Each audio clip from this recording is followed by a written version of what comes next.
Olá, sou a Ellen Quintans, figurinista. Bem-vindos e bem-vindas ao workshop Vestindo um Filme.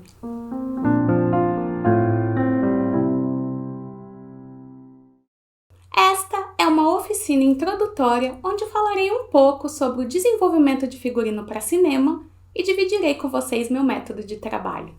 Teremos 3 aulas que serão exibidas aqui no YouTube toda sexta-feira. Hoje é nosso primeiro encontro. Vamos lá!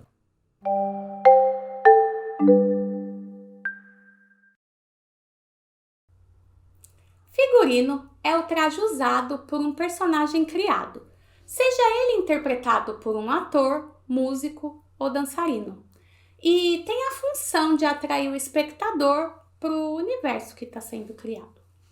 O figurinista é o profissional responsável por desenvolver todos esses trajes, seja para o teatro, circo, TV e, claro, cinema. Eles trabalham a partir de um roteiro e é capaz de estabelecer uma unidade estética para facilitar a compreensão, da narrativa. Através de pesquisas e orientações do diretor e do diretor de arte, definem quais as peças ideais que traduzem o contexto da história que será contada. Para se tornar um profissional dessa área, é uma boa ideia buscar alguma formação em moda, cinema ou em outras áreas como artes visuais e teatro, por exemplo. É importante ter um bom repertório cultural, ter vasto conhecimento em história da arte, história da moda e da indumentária, entender de fotografia, iluminação e de outros aspectos da produção. O figurino complementa o personagem e colabora para o entendimento da trama. Ele trabalha o imaginário da audiência. Além disso, é uma ferramenta comportamental fundamental para os atores. Alguns símbolos são indispensáveis para o reconhecimento dos personagens. Eles situam a época, o status, a profissão, a idade, sua personalidade, sua visão de mundo. E muitas vezes ele aparece antes do gesto e da palavra. Quem lembra dos trajes da Kate Winslet em Titanic? Este é um ótimo exemplo de como o figurino desenvolvido pela Deborah Lynn Scott é um elemento fundamental para a narrativa. O longa de James Cameron foi lançado em 1997 e a história se passa em 1912, ano em que o navio naufragou. Rose e Jack, de diferentes classes sociais, se apaixonavam durante a fatídica viagem inaugural do Titanic. Acredito que todo mundo conhece ou já assistiu ao filme, né? A primeira vez que a personagem de Kate Winslet surge na tela, ela nos é apresentada com uma roupa que já comunica, antes mesmo de qualquer palavra, que se trata de uma mulher rica e já deixa claro, pelo chapéu gigante, que é uma personagem importante e que precisa se destacar em meio à multidão ao redor do navio. Para analisarmos esse figurino, é importante situar o roteiro na história da moda. Os eventos se passam na era eduardiana, que aconteceu de 1901 a 1913, período em que Eduardo VII, filho da rainha Vitória, reinou na Inglaterra. E também na Belle Époque, que estava acontecendo paralelamente na França e que ia de 1890 a 1914.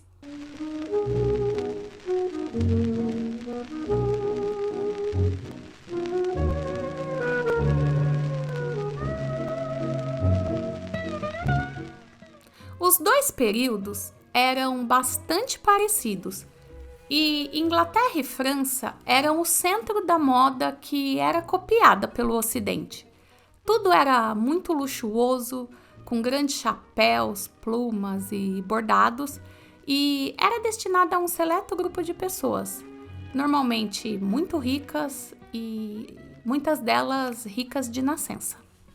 Novas invenções facilitavam a vida, como o telefone. E a cena cultural estava fervendo com o nascimento do cinema, o impressionismo e a Art Nouveau na França.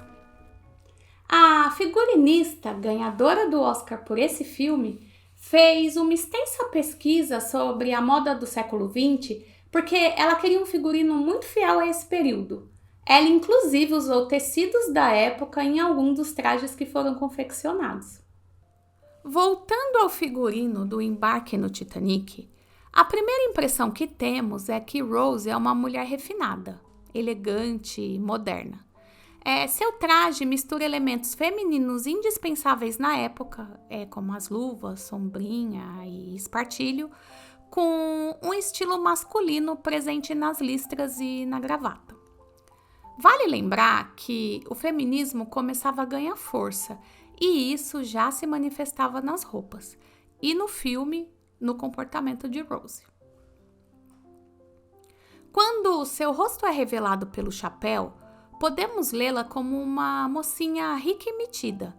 A sobrancelha erguida e o luxo de tudo que compõe sua imagem pode comunicar um certo distanciamento e uma preocupação em reforçar seu status. Ao decorrer do filme, vamos descobrir quem ela realmente é. Uma personagem romântica, vulnerável e com ideais modernos. É possível acompanhar seu amadurecimento através do figurino. É essencial que o figurinista entenda os elementos que compõem o figurino. Para criar trajes que estejam alinhados com o roteiro. São eles: cores, volume e forma. Cores expressam sensações e podem definir um contexto com muitos significados.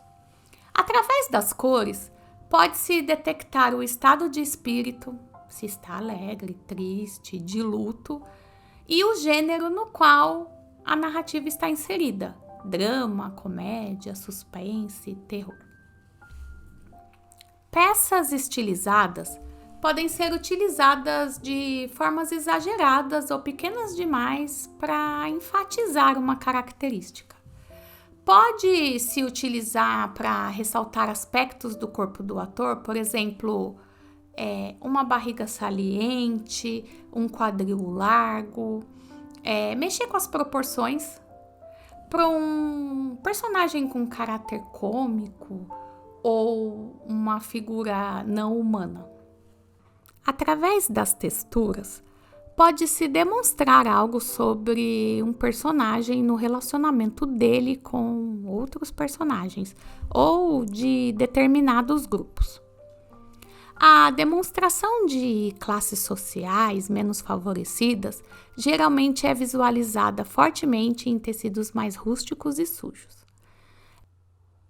Em relação à semelhança com a realidade, existem diferentes tipos de figurino e podem ser designados como realistas, pararealistas e simbólicos. Um figurino realista tem a preocupação em ser preciso histórica e geograficamente, recriando com cuidado os aspectos da indumentária do período em que se passa a produção. Para Lincoln, filme de Steven Spielberg de 2012, a figurinista Joanna Johnston pesquisou a fundo a indumentária e os costumes da época. Nessa produção, não houve estilização nos trajes, e todas as criações foram muito fiéis aos períodos de 1861 a 1865. Em um figurino pararealista, há como referência os aspectos do período em que se passa a história, mas com uma preocupação superior com a estética do traje cênico, ao invés da fidelidade real à época. Sofia Coppola brinca com as referências e os anacronismos durante todo o filme, inclusive nos figurinos.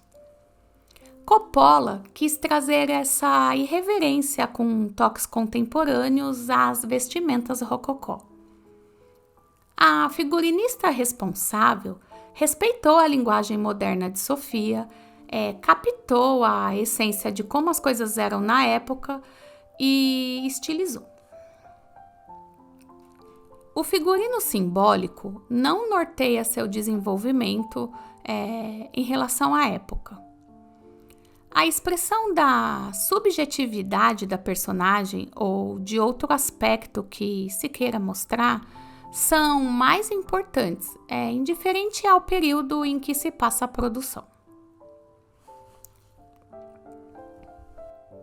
Em Grande Hotel Budapeste, filme de 2014 de Wes Anderson, as roupas de Madame Céline Villeneuve é uma mistura deliberada de diferentes períodos da história.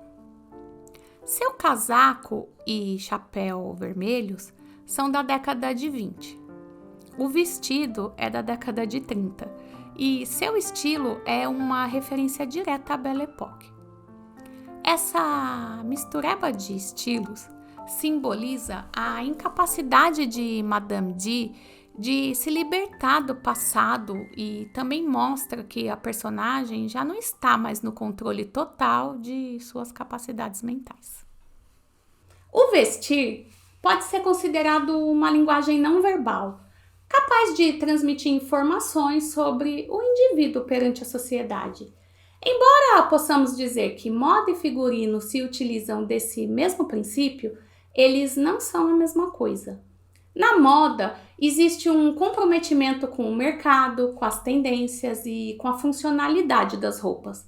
Já o figurino é o traje mágico, que possibilita o ator ser outra pessoa por um tempo e contribui imageticamente para o envolvimento do espectador com aquele universo criado. E essa foi a aula de hoje. Espero que tenham gostado e espero também todo mundo no próximo encontro. Eu vou falar sobre decupagem de roteiro e perfil dos personagens.